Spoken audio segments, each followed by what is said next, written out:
Good evening, everyone. I trust that you had a good day and I hope that you can hear me. Good evening. Good evening. Awesome. We're going to give another 2 minutes or so and then we'll get started. So welcome, everyone. I'll be right back.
Good evening, everyone.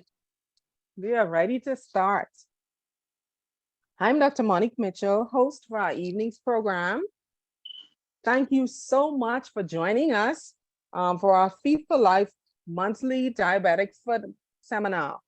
Tonight, I am hosting from Hollywood, Florida, where me and a few of my wound care colleagues are here attending a seminar called Wild on Wounds. And we're actually there. I think there are 2 persons from Freeport and at least 3 of us from Nassau. So we're very excited to be here and learn more about wounds and how we can help them to heal. So welcome, everyone. I trust that you had a beautiful day, and we want to welcome especially those persons who are from the Family Islands, who are from probably in the Caribbean. We usually have persons from Canada and the United States. So we want to say a special welcome to all of them. But most important, are people from New Providence who have been consistently supporting our program and making sure that they're sharing the link and getting their friends and families to attend. So we want to just say a special thank you to all of you who are here and those of you who shared the link for today. As usual, we have an informative program for you tonight, and you will receive a lot of information that will not only help you improve your overall health, help you manage your diabetes, but also save your legs and limbs and prevent amputations. Please remember to mute your mics. And if you have any questions, feel free to put them in the chat while the meeting is going on. And then at the end, if you still have questions, then we will answer those at that time, or you can also raise your hands and then we can give you an opportunity to ask your question. I'm so excited that we are continuing. Our YouTube channel is up and running and we're getting more subscriptions every day. So I want to invite you to also go over and like and subscribe to our channel. It's called Feet4Life 2 as Feet4Life 242. So, and you know, it's feet with the number 4, life, and 242. So you know that's us. So go ahead and subscribe and like our YouTube channel, and then you will get all the notifications as well, and invite your friends to do so as well. We're also streaming live on Facebook tonight, and we're recording, right? Yes, we're recording as well. So you can also go on our Facebook page, Family Foot Center, and watch it there, or invite your friends to go there as well. Because sometimes I know we get full up and we're not able to allow everybody to be in the meeting. So we were very eager to get that sorted out. So let's get started with our meeting. And you know, we always begin with a short devotion and a word of prayer. And we're going to do that again tonight. And we begin with Elder Curtis Bryan from the Good News Seventh-day Adventist Church. And we actually have his devotion in the form of a video. So I'm going to share my screen, and then we're going to have his devotional. So I'm going to share my screen, and which one is he? I need to close some of these things. Okay, I'm going to stop sharing for a minute, but I didn't share yet.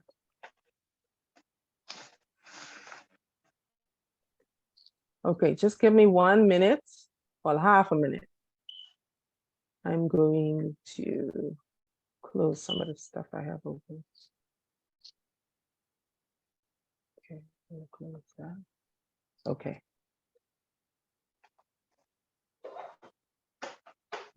Close that.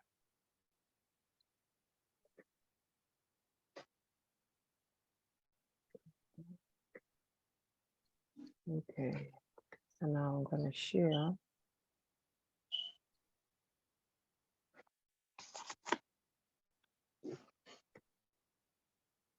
And I think it's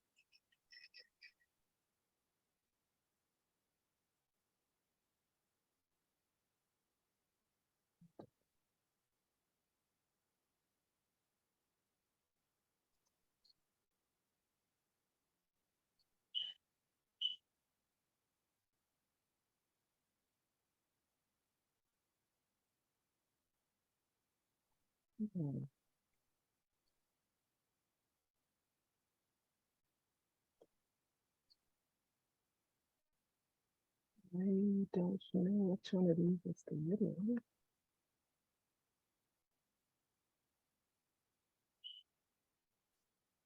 I'm gonna work on that. In the meantime, I'm gonna ask Elder Mitchell to give us a short devotion, a prayer. And then by the time you finish praying, hopefully I'll have the devotion sorted out. So Elder Mitchell, you could unmute for us, please, and give us a prayer. Good evening, everybody, and I trust that your day went well and that it continues to go well. Once in a while, we have some technical difficulties. This evening, once again, we are favored with having some information on how to improve our lives. Everybody has a little medical complication here and there, whether it's a cold, a cough, or something of that nature, right? And we never like it. That's the reality. So once in a while, we find ourselves at a seminar like this one, or reading a little bit of something on the net, or a doctor gives you some advice. The most important thing is to be sure that you take that advice. So let's make sure that what we learn here, we put into practice in our lives. Don't just take it in, but use it and then share it, and then share with somebody how it's benefited you. Let us pray. Father, we thank you for this opportunity that we have to have experienced life for the day. You've brought us this evening, and you've given us the opportunity to attend the seminar with Dr. Charles Lucas, as facilitated by Dr. Mitchell. Father, we praise you for knowledge. You have said in your word in the book of Daniel that knowledge will increase. And as it does, that we can benefit from it.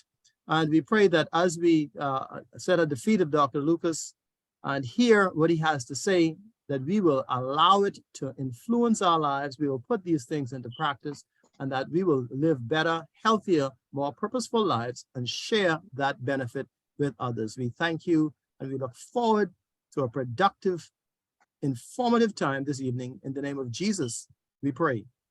Amen. Amen. Amen.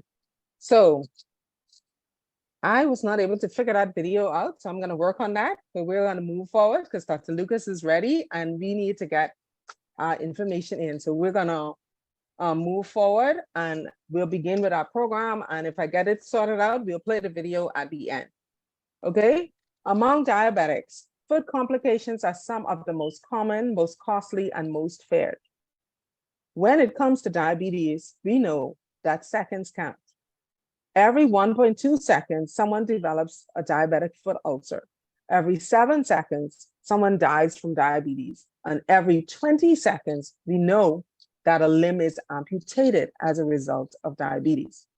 Here in the Bahamas, this is of grave concern to us because we have been seeing an increase in these complications here in the Bahamas and in younger persons. So we have to do something about it.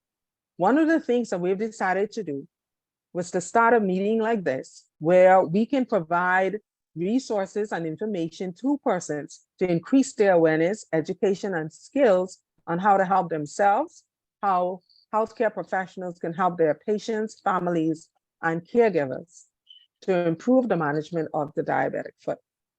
We are convinced that by working together, all of us, patients, healthcare professionals, families, everyone, we can prevent amputations, we can save limbs and save lives.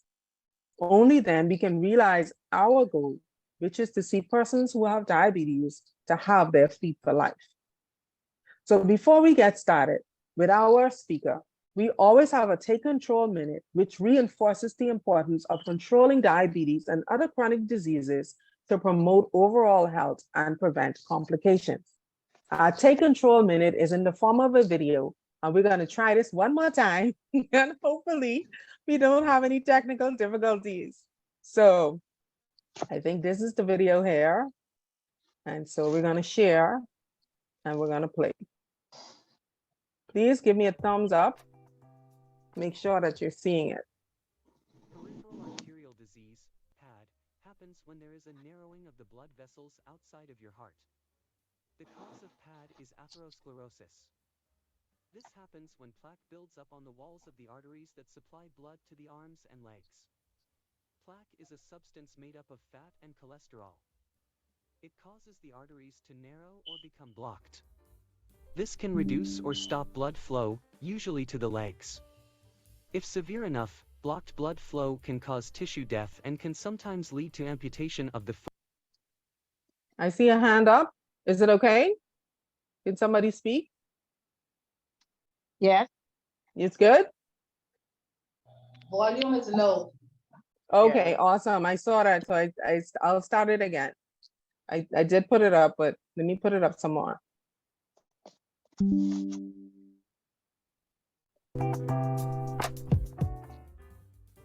Peripheral arterial disease, PAD, happens when there is a narrowing of the blood vessels outside of your heart. The cause of PAD is atherosclerosis. This happens when plaque builds up on the walls of the arteries that supply blood to the arms and legs. Plaque is a substance made up of fat and cholesterol. It causes the arteries to narrow or become blocked. This can reduce or stop blood flow, usually to the legs. If severe enough, blocked blood flow can cause tissue death and can sometimes lead to amputation of the foot or leg. The main risk factor for PAD is smoking. Other risk factors include older age and diseases like diabetes, high blood cholesterol, high blood pressure, heart disease, and stroke. Many people who have PAD don't have any symptoms. If you have symptoms, they may include pain, numbness, itchiness, or heaviness in the leg muscles. This happens when walking or climbing stairs. Weak or absent pulses in the legs or feet. Sores or wounds on the toes, feet, or legs that heal slowly, poorly, or not at all. A pale or bluish color to the skin. A lower temperature in one leg than the other leg. Poor nail growth on the toes and decreased hair growth on the legs, and erectile dysfunction, especially among men who have diabetes. PAD can increase your risk of heart attack, stroke, and transient ischemic attack. Doctors diagnose PAD with a physical exam and heart and imaging tests. Treatments include lifestyle changes, medicines, and sometimes surgery. Lifestyle changes include dietary changes, exercise, and efforts to lower high cholesterol levels and high blood pressure.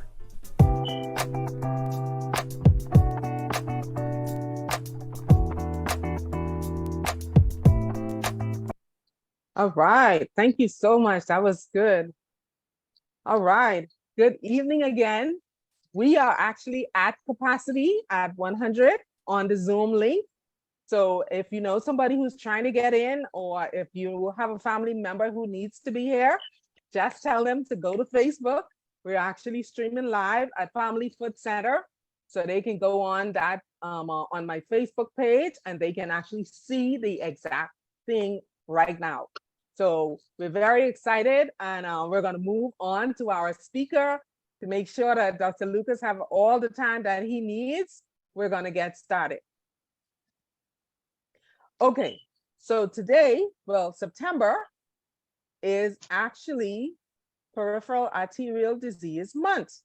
And so I'm sure those persons who were here last year, we know, may recognize it and remember that Dr. Farquharson was actually here last year. So we're very, very excited that Dr. Lucas is here because he works with Dr. Farquharson and a protege of Dr. Farquharson's, in fact. And so we're very excited about that. So Peripheral Arterial Disease Awareness Month aims to increase awareness about peripheral arterial disease. And Dr. Lucas is going to tell us all about that. In fact, this condition affects 12 million Americans, and unfortunately, many people are not aware of their condition. So we're going to cover a lot of that tonight.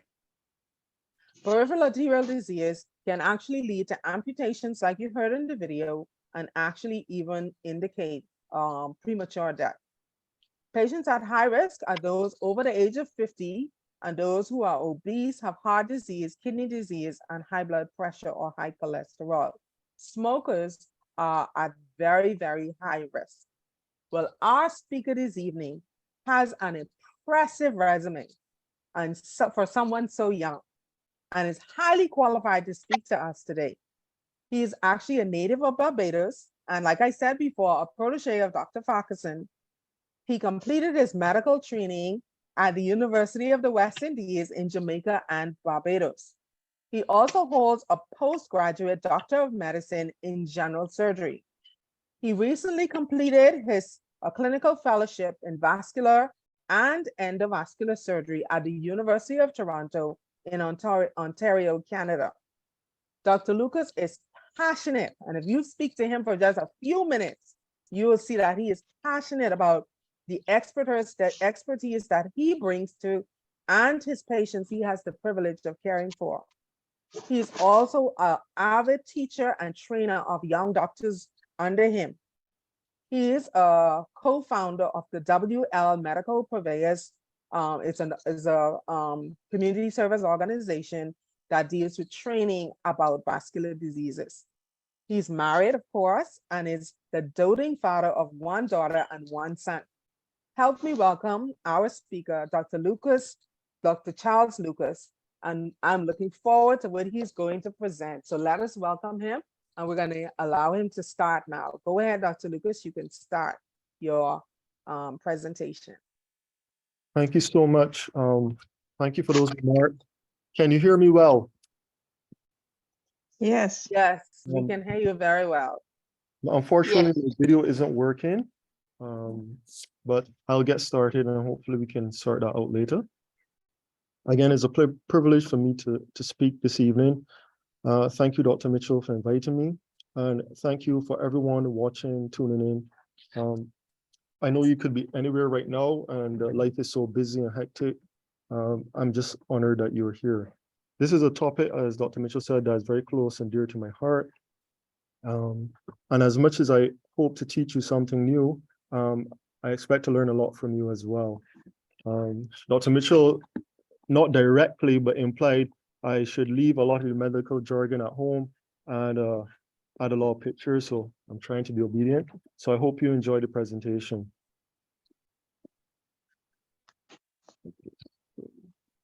So I'm hoping by the end of this talk that you'll feel empowered about peripheral arterial disease, that you'll be able to explain it to your friends and family. You'll recognize some of the causes and risk factors, as well as the signs and symptoms of peripheral arterial disease. There are some lifestyle and exercise recommendations that I want to share with you. And I want you by the end of this talk know who really should be screened, who should be seeing their primary care physician, like Dr. Mitchell, there's a podiatrist, or their GP, family medicine doctor, and when it's time to see a vascular surgeon. This is a brief overview of our talk, but let's just jump into things. So what is peripheral arterial disease? As that excellent video that Dr. Mitchell shared described, it's a narrowing or blockage of the arteries carrying blood from the heart to the legs. It's most commonly caused by atherosclerosis. And the picture below shows a plaque. Now the artery has been split open to reveal these ulcerated, ugly-looking plaques that really cause the bulk of the problem. This is a diagram showing a normal artery with normal blood flow, and then one that's been narrowed by an atherosclerotic plaque. There's a busy slide, but there's just some few take-home points. And you can see that the fat and lipids are being deposited just in the wall of the artery. And this begins in like the first decade of life. So, you know, I have a 5-year-old and a 3-year-old, and it sort of troubles me that they're seeing the first changes towards atherosclerosis and hardening their arteries at this tender age. And as individual progresses through life, this plaque is progressing as well, silently, and rearing its ugly head late in life to cause all sorts of problems. If you look to the bottom of the diagram, you see a plaque that's almost completely occluding an artery, and it can at this point rupture and cause a heart attack, a stroke, or make your leg die, and you need an amputation, unfortunately. So what are the risk factors for peripheral arterial disease?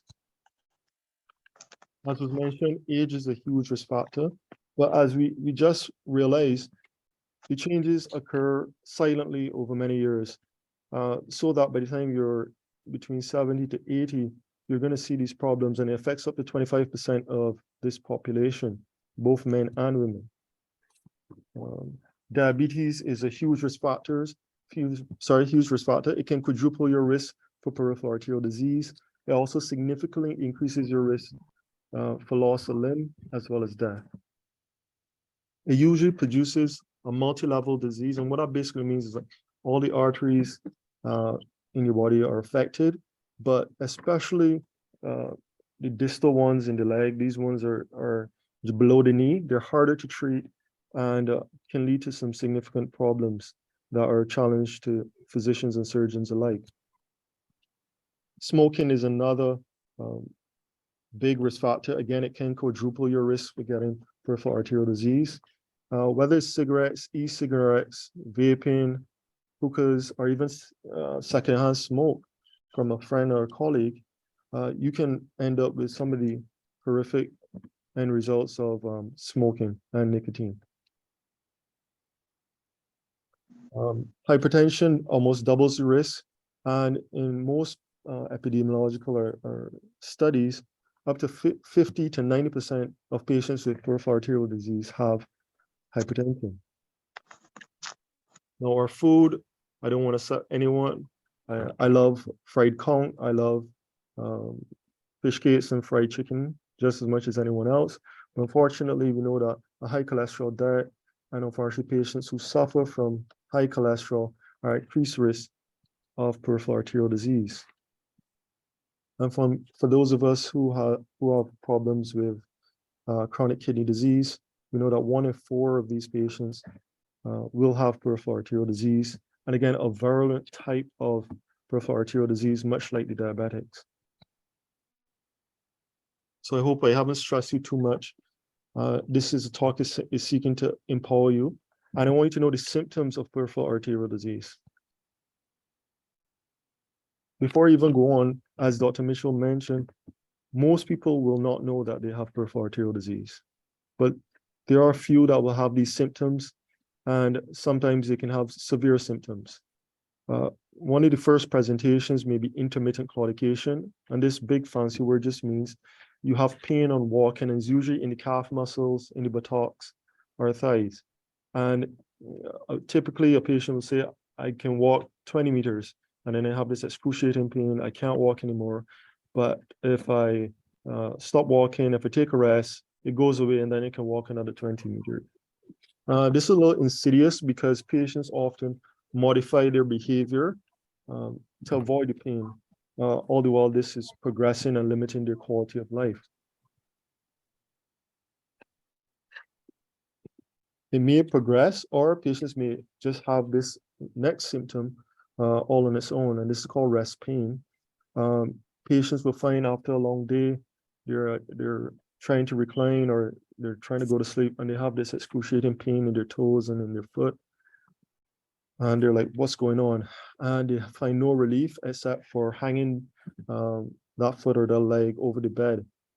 What that's basically doing is allowing gravity to push more blood into the foot. That's screaming or crying out for more nutrients, for more blood. And the blood starts to pool there and can produce this classic symptom, which is called dependent rubor. And you can see that the toes are a bit red as this person is hanging their foot down. Some of the other warning signs that we need to look out for: hair loss on the legs, and this is assuming you haven't shaved. The nail can look discolored and atrophy or shrink.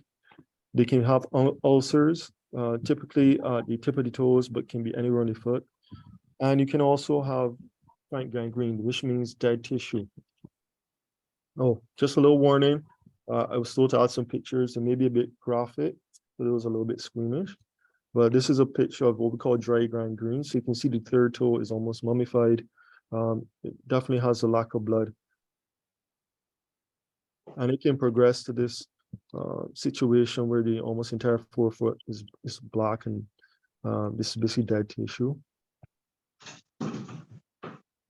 And it just gets worse, unfortunately. What we know about peripheral arterial disease is that even if you have no symptoms, if you have none of these warning signs, you have almost 3 times increased risk of death, and almost a 6 times increased risk of heart attack. Patients with asymptomatic peripheral arterial disease will have over time worsening of their physical abilities. And that's not even to mention the risk of stroke, chronic kidney disease, etc. This is just another picture showing a patient unfortunately had to undergo amputation, and this patient had to go under a major above-knee amputation. And for those patients who have more severe peripheral arterial disease, which is classified as chronic limb-threatening ischemia, the situation is even more dire. We know that at 1 year, 1 in 5 will have a major amputation. And again, at 1 year, 1 in 5 will be dead. But it's not all gloom. And I thought about this talk, what are the things that we can empower people with? What's the good news about peripheral arterial disease? Well, one, we can detect it early. Most of the recommendations in the high-risk groups, even without symptoms, should be screened. And these include patients above the age of 65, long-standing smokers or current smokers. Again, diabetic patients, especially those above the age of 50. Patients between the age bracket of 50 to 64 with risk factors or a strong family history. And if patients have atherosclerotic disease in other vascular bed, what that means is they may have had angina or heart attack before, they may have had a stroke or what we call a mini stroke, some people call. These are patients that need to be worked up or tested aggressively by the primary care doctor. And you, the audience, you can begin the process by the American Heart Association. They have a symptom checklist. And if you fill out the checklist, you can bring this to your primary care physician, and they can, using this information, determine if you need further testing or even intervention or even referral to a vascular surgeon. And I hope that Dr. Mitchell can share this with the group at the end. One of the most recommended and easy non-invasive tests for peripheral arterial disease is the ABI. This stands for ankle brachial index, and it basically uses blood pressure from the arm as well as the highest blood pressure from the leg, and we're able to calculate your risk of or likelihood of having peripheral arterial disease. In diabetics, unfortunately, it may not be as accurate, and so there are other adjuncts or other tests that we can use, such as a toe brachial index, and this is just measuring the blood pressure on the toe. If you are diagnosed with peripheral arterial disease, or if your physician has a strong index of suspicion for peripheral arterial disease, they may order certain imaging tests, such as a duplex ultrasound, a CT scan, or even an MRI as needed. Further good news is that there's treatment to prevent and delay some of the complications of peripheral arterial disease. One of the big recommendations is exercise, and in particular, walking, jogging, or running. The recommendation is to walk for at least 30 to 45 minutes a session, 3 to 4 times per week. And it ideally should be supervised by a healthcare professional for at least the first 3 months. And why this is recommended is, as we said, this atherosclerotic or this narrowing affects the legs, yes, but it can affect your heart, it can affect the blood vessels going to your brain. And so patients, when they newly engage in an exercise program, they may experience chest pain, shortness of breath, and a healthcare professional should be there to help guide the process as they graduate the intensity of exercises and monitor and look out for any adverse reactions to the exercise. Smoking cessation or quitting smoking is one of the easiest ways to improve your outcome in terms of not having a complication of peripheral arterial disease. So if there's anyone out there who's smoking, please stop. If you know somebody, a friend or family member who's smoking cigarettes, please advise them not to. That is a big area where we can score some wins. This again is a little fun 10 ways to improve your health, again by the American Heart Association. And I think a lot of information we know, but it's good to remind the audience of what we should be doing. We should have a heart healthy diet, low in salt, high in plants and plants, specifically fruits and vegetables, low in cholesterol. And I would really recommend that if you're newly diagnosed with peripheral arterial disease, or you have one of these comorbidities, diabetes, high blood pressure, please seek advice from a trained dietitian, because you may need to be on a special diet above and beyond what the general public would try to do on their own. In terms of medication, I know as Bahamians and people in the Caribbean, we don't like medications, we don't like taking them, you're always suspicious of them. So I try to present it in a different way and try to let you know what the physician, what the vascular surgeon is trying to achieve by prescribing certain medications. So one medication they may add is one to help you to walk further, and this is cilostazol. This medication can improve your walking distance by up to 50%. It takes a while to work, so you have to be a bit compliant and patient. Usual recommendation is for at least 3 months a trial. We're also trying to prevent heart attack, stroke, and limb loss. Some medications that you may be prescribed will be antiplatelets, and this is like aspirin or Plavix. You may have seen it on TV. They may add a low dose blood thinner, again, to prevent clot formation and as well as rupture of the plaque, which can lead to, again, a heart attack or stroke. And they may put on a cholesterol-lowering medication, such as a statin, and this can help stabilize the plaque and prevent it from rupturing, and as well as slow the progression of atherosclerosis. For those of us who have diabetes, again, your target hemoglobin A1C should be less than 7%, and as well, your blood pressure should be well managed. For patients who are experiencing particularly rest pain, as well as ulcers or even gangrene, there is still hope. And this is usually in the form of surgical intervention, where we try to revascularize or improve the perfusion to the limbs. And I wish my camera was on because I have two devices, a stent and a stent delivery device. But if you look at the diagram, we use very thin wires and catheters, and we're able to increase the lumen or the diameter lumen, that is, expand a balloon between the plaque and improve the blood supply to the leg. We can do open surgery where we actually go in and we fish out the plaque. And if you look at diagram C, this is an ugly plaque that was taken out. If all else fails, bypass is a very good option. And some will argue the first line for patients who have chronic limb-threatening ischemia. This is where we surgically bypass a blockage. And this is a short video. I hope I can share it. For the bypass procedure, and we took a vein and we were able to bypass a blockage in the leg and save the leg.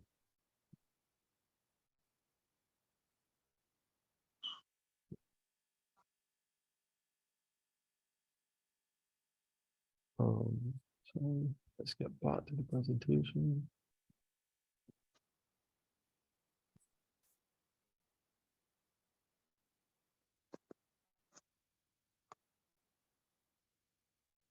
Okay. So in summary, peripheral arterial disease, colloquially known as poor circulation, is narrowing or blockage of the arteries to the leg. Atherosclerosis is one of the most common causes. Risk factors include diabetes, high blood pressure, hypertension, smoking, high cholesterol, chronic kidney disease. You should see your primary care doctor for any problem with your feet. So if you have any family member, friend that's complaining about pain in the feet, as Dr. Mitchell said, think again, and that's the slogan for Peripheral Arterial Month.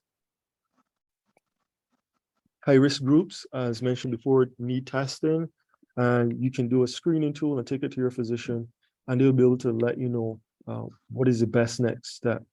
If you already have peripheral arterial disease, there's still hope, and there's still things that you can do to prevent any of the horrific complications of peripheral arterial disease. Again, we recommend supervised walking for 30 to 45 minutes, 3 to 4 times per week, a heart-healthy diet. If you're smoking, stop. And if you have any ulcers, if you have pain in the foot at rest, if you have any black, dark toes, please seek out help from a vascular surgeon. This is my contact information. Please feel free to reach out to me at any time. I'm here to help. And again, I open the floor for any questions, and I hope I can learn a little bit from you all. Thank you for your time. Back over to Dr. Mitchell, I guess.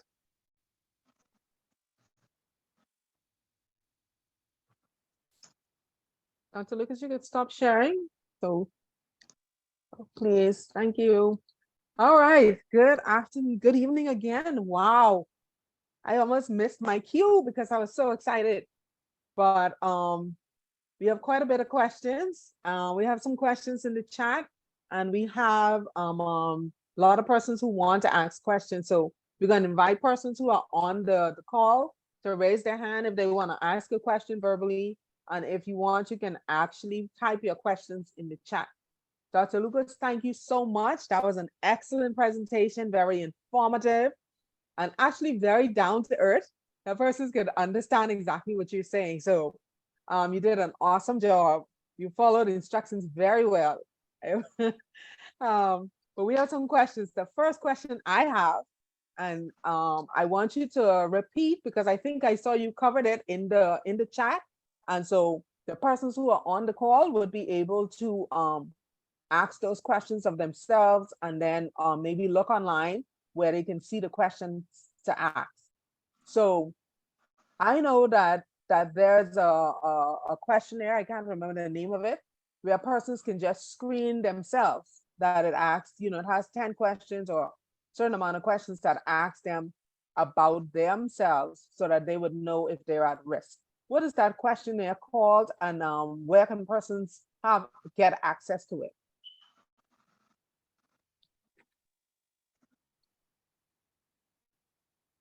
Hello? Yeah, so this questionnaire, this is by the American Heart Association. This is their peripheral arterial disease screening tool. You can go to the American Heart Association, Google it, go online, and they have a tremendous amount of resources related to peripheral arterial disease, but also diabetes, high blood pressure, so many other conditions.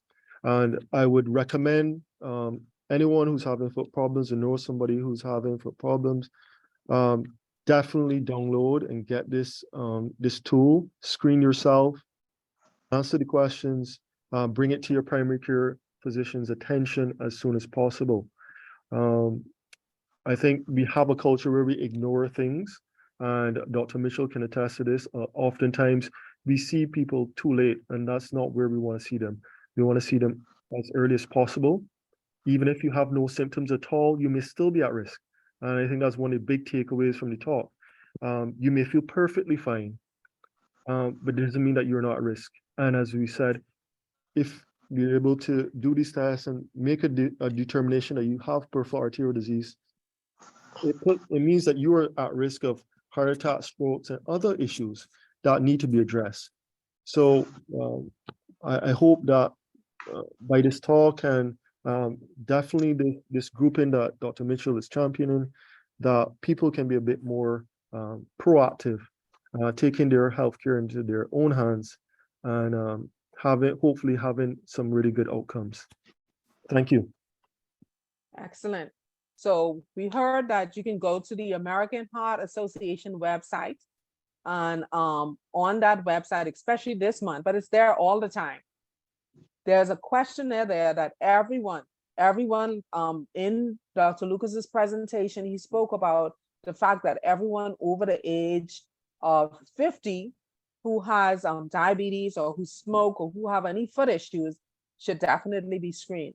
And then persons who are over the age of 65, a lot of persons on this call tonight are older as well, should be automatically screened. And if you don't have symptoms, that does not mean that you do not have PAD.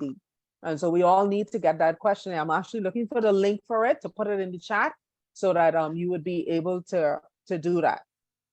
We have a lot of commendations here for Dr. Lucas, who says, God bless Dr. Lucas, very in-depth presentation from Marva Springer from Barbados. So nice, Marva, nice to have you. So I'm gonna go through the chat now and do some of the questions that we have. Something that I forgot to mention is not a one and done. Just because you've gone to the doctor and you got a full, everything is full, is good, you're given a bill of health, it doesn't mean that you don't get your feet checked. And the recommendations are, especially for diabetics, anybody with risk factors, it should be a yearly process. Every year, you need to get your feet checked. Yes, Sharon.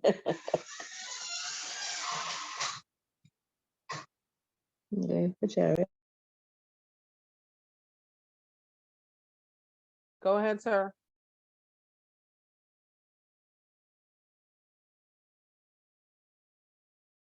Go ahead, Dr. Lucas. Oh, that was it. That's all I wanted to say. Okay. Thank you so much. All right. So yeah, so it's an annual thing. It's not a one-time thing.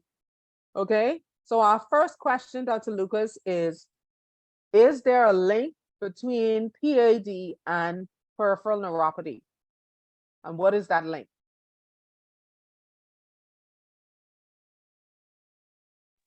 Hello, can you hear me? Thank you so much. Yeah, we can hear you now. Question. Excellent question. We often see patients presenting with more than one sign or symptom of peripheral arterial disease in combination with things like peripheral neuropathy. For our patients with diabetes, we know that one, diabetes accelerates the risk of atherosclerosis and the blockages in the arteries, but it also affects the nerves. So it's very common for patients to present with neuropathy. Secondly, nerves actually have a small blood supply and they need it to work properly. And sometimes when there's advanced atherosclerosis and blockage of especially these minute small blood vessels, it can exacerbate peripheral neuropathy. In patients who have with claudication, this is like the calf or the buttocks and thigh pain, it can be a little bit more confusing if this pain is actually coming from peripheral arterial disease, or it may be coming from a nerve problem, such as spinal stenosis or a nerve root irritation as well. So my take-home response would be, if you're having any numbness, any pain in the legs, please seek help. Go to a primary care physician who can properly evaluate you and elucidate the cause of the leg pain, the leg numbness, or problems that you're having. I hope that answers your question. Okay, excellent, excellent answer.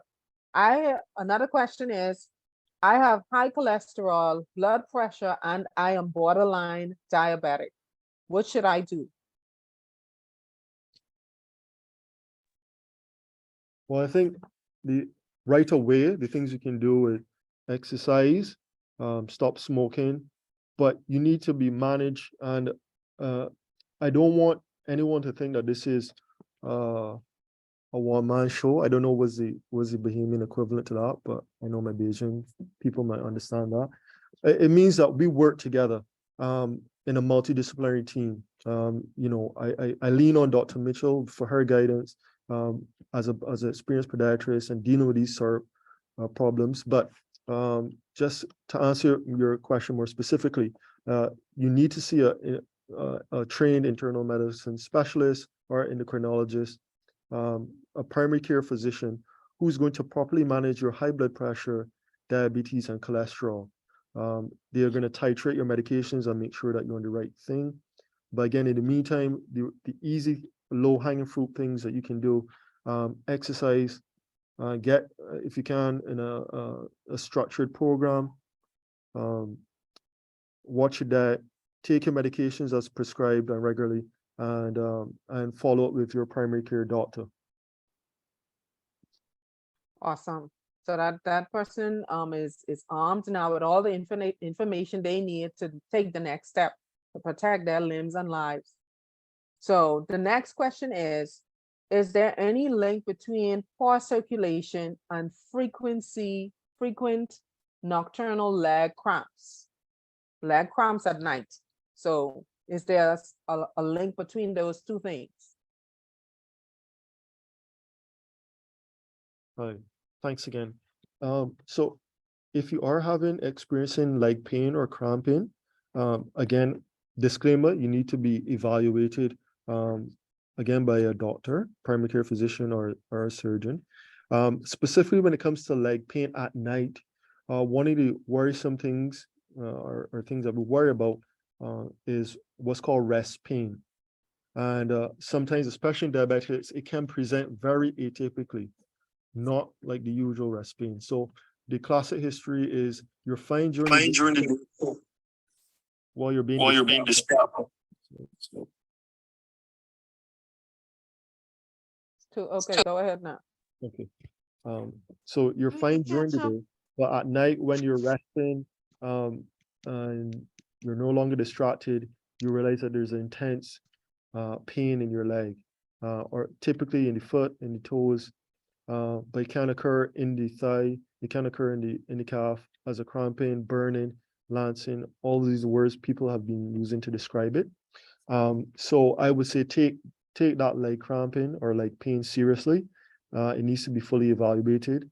You may be unfortunate in that you may have what we call chronic limb-threatening ischemia.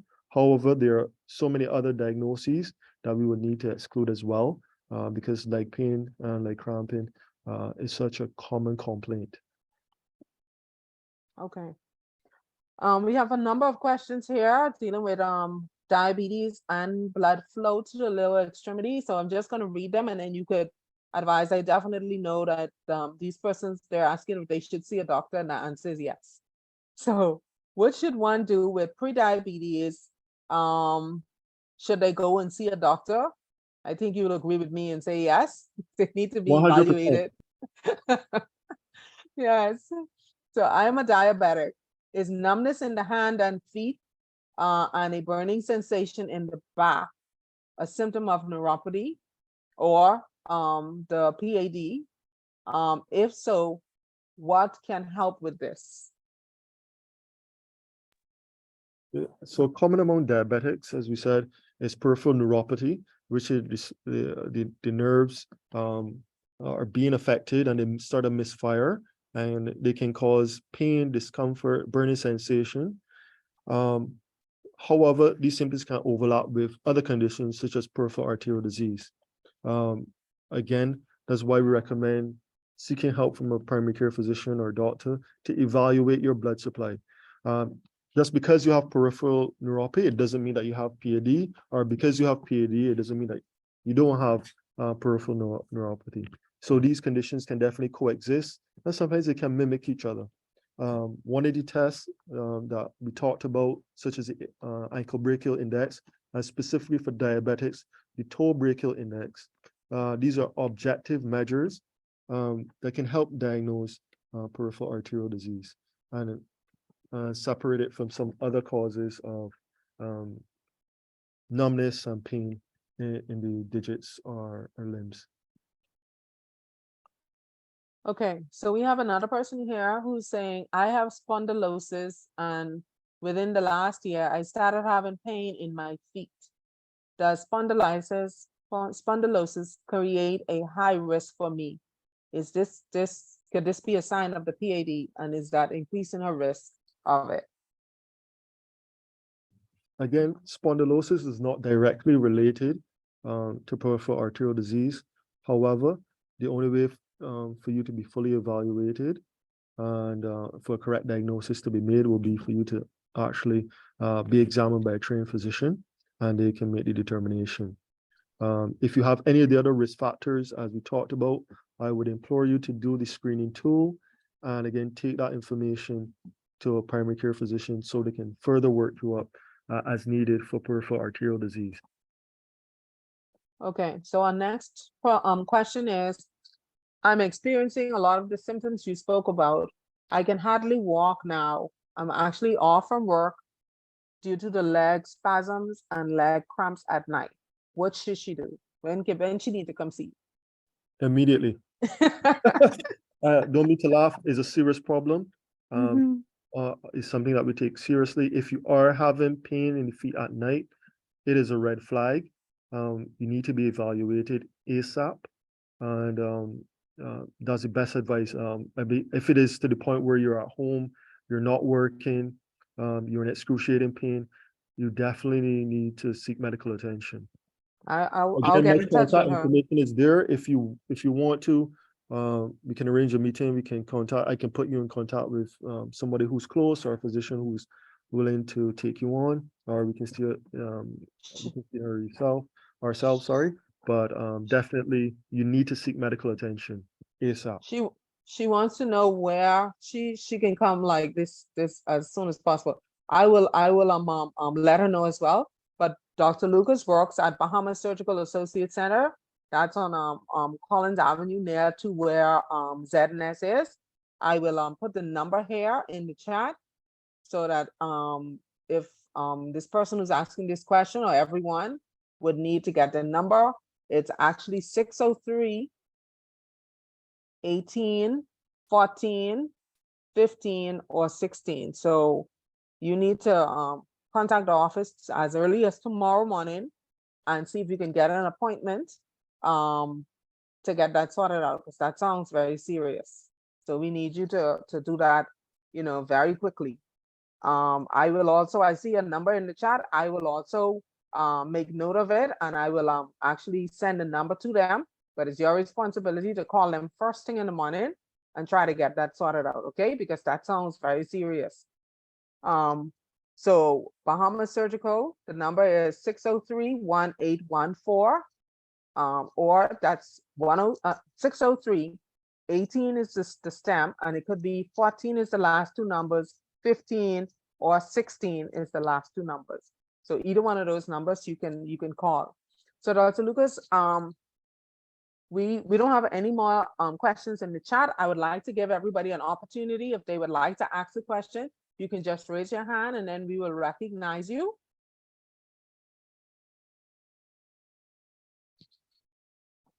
But I have, while we're waiting on that, I have a question. One of the things that a lot of persons may not think about is the importance of our lifestyle to ensuring our best heart health and peripheral vascular health. And so sometimes we don't think about it. I saw the lovely picture you had of the fried chicken and all the other fried foods. But a lot of times we don't connect the food and our activity to the result of the PAD and the other vascular diseases. So can you just say one more time? I know you mentioned the foods that we should eat and all of that, but the importance of lifestyle, how important it is for us to try to maintain a healthy lifestyle, as healthy a lifestyle as we can, to be able to prevent these from happening. Yeah, I don't think we can overstate it. It's something that is cheap. You don't have to, expense yourself. Exercise, the correct diet is paramount to maintaining good health. We have an aging population. We're hoping that we all live long, fruitful lives, and the only way to live this a life without pain, without these complications, is to really take note and take stock of what you're eating, take stock of your activity levels, your stress levels, how much you drink, and if you smoke, how much you smoke as well, and really try to live the best and most healthy life. Again, when it comes to that, I'll reiterate it again. Again, we're looking at a plant-based diet. Try to get your proteins from seafood and plants as much as possible. Cut out the fried foods. No butter, oil. Try to get the cholesterol levels low. Limit your alcohol intake. If you're smoking, stop smoking. Stay away from others who are smoking heavily as well, because secondhand smoke is a killer. Again, have some accountability when it comes to exercise. One of the failures of, I guess, home-based exercise programs is, we get slack, we get lazy, there's no accountability. And so it's sometimes hard to keep active consistently. And therefore, being accountable to a partner, a friend, a group is really important in terms of exercise. And again, walking is the best for peripheral arterial disease. I know people can go on treadmills, and actually studies show that whilst any activity is good, and I'm knocking treadmill, it actually doesn't correlate as well to increasing your walking distance as going out on the hard road and walking and running and jogging. It's surprising, but is one of the interesting things that we found out when we're doing a review of the literature. And but any exercise definitely is good. And whether you like swimming, whether you like running, jogging, whatever, get out there and be active. And specifically for patients who've been diagnosed with peripheral arterial disease, we want you to be walking, jogging, or running. Incorporate that into your exercise. programs, strength building. And I don't want to step on the toes of the physiatrist and the physiotherapist. They can give you a lot more insight and information, but even adding strength and weights to your routine can help in your overall health. So I hope that answers your question. And thank you so much. Excellent, excellent, Dr. Lucas. That was an excellent review. And I just want to reiterate as well the importance, I try my best to be plant-based myself. And it's actually picking up a lot. A lot of persons are seeing the benefit of cutting down on the trans fat and the fried foods and saturated fat in their diet, and trying to eat more whole food, plant-based, more fruits, vegetables, whole grains, which are more effective in reversing and preventing peripheral arterial disease. I like that you also mentioned how you break it down with the medication, because a lot of persons, I as a podiatrist, persons will go to their primary doctor or other doctors, and they don't really understand the medication that the doctor gave them. And so a lot of times part of my job is to explain to them why it's important for them to continue to take the medication, and so a lot of times persons get medications, but they don't take them. And so you have to really break it down to them and let them know it's important. The doctor gave you this medication to do this. And so they make the connection between those two. And I just also want to reiterate that the management of especially other chronic diseases like diabetes, and making sure that A1C is down below 7, because that, like Dr. Lucas mentioned, by having that high A1C or having uncontrolled diabetes, that increases your risk of PAD. And then high blood pressure, high cholesterol, all of these things also increase your risk for that. I just also want to recognize some of our persons who are on the call. We have a nurse Kelly from Eleuthera. I think this is her first time being with us, and we hope this is not going to be her last time. And we have a lot of commendations. But first, from Bimini, we have our crew from Bimini, tons of persons from New Providence and other family islands. I think we have an Exuma, persons from Exuma in the house tonight. And we just want to recognize all of them. We have someone, William Sears from Georgia. We have, of course, the lady from Barbados who was on earlier, who gave Dr. Lucas commendations. And there are a number of commendations in the chat. Excellent presentation, Dr. Lucas. Good job, wonderful, clearly stated. So all of the information there, persons are able to receive the information and take it home. Now, I just want to reiterate, and I know, Andros in the house too. Okay.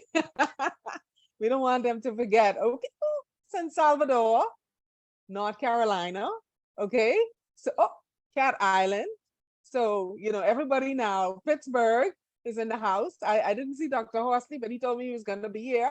So that's Detroit. Okay. Nassau, Bahamas. Dr. Philippe, thank you. So we're very, very pleased that you're all here. Yes, I know I saw Exuma. So yes, so Exuma is in the house. So thank you all for coming. If there are no more questions, then we're going to get ready to close. Excellent presentation, Dr. Lucas, very informative, very clear. Okay, so, okay, Ms. Sayers, put the link. Okay, we put the Ms.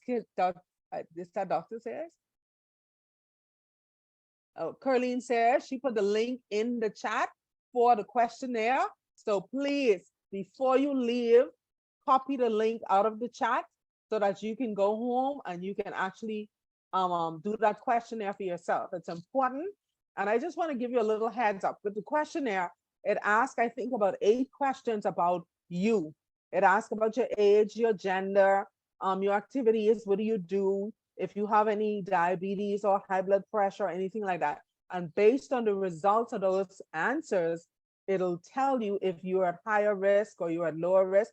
But either way, if you're over the age of 50 and you have diabetes or high blood pressure, or you smoke, or you have any foot issues, you need to be screened for PAD. If you're over the age of 65, it's automatic. everybody over that age needs to be screened. And so we can see that a large, obesity as well, a large percent of our persons who are over the age of 50 should automatically be screened because, and it's a one every year person should be screened because, you know, what happened last year will affect what happened this year and next year. So every year, once a year, just like you have your pap smear, you have your breast exam, all of these things, your teeth, all these things, you should have a PAD screening automatically. And so this is how we're going to pick up if you're having any problems with the heart, if you're having any other problems that can actually save your life. So plan on it. And if you're having active problems, if you're having an issue right now, you need to see Dr. Lucas as soon as possible.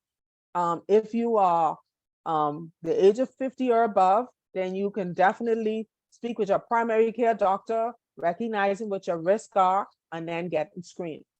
Thank you so much for coming on our meeting tonight. Hold on, I think I see another question down there or chat. Okay, all right, I'll put it in the chat, okay?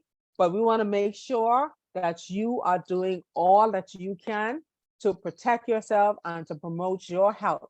Walking for 30 minutes most days of the week is an activity that can protect us from a lot of diseases, including diabetes, PAD, and high blood pressure, all of these things. If we commit to it, Dr. Lucas said it's difficult sometimes, but we can do it. We just need to help each other, help us to be accountable, and then we can do it. If we have no other comments, we're going to ask Elder Mitchell to get ready to give us our closing prayer. And we will definitely be here again next month. Every month, we're here on the second Thursday of the month. We try to have a timely topic that is coincide with what's going on during that month. And so we're going to be here on the 12th of October. The holiday, I think, is the Monday afterwards or the Monday before. So the 12th of October, which is a Thursday, we'll be right here at 7:30. So we're inviting you to come back and spend this time with us. Learn some things that you can do to protect your health and to save your legs and save your life. We're also going to be on Facebook Live and Zoom, so you can also go there as well.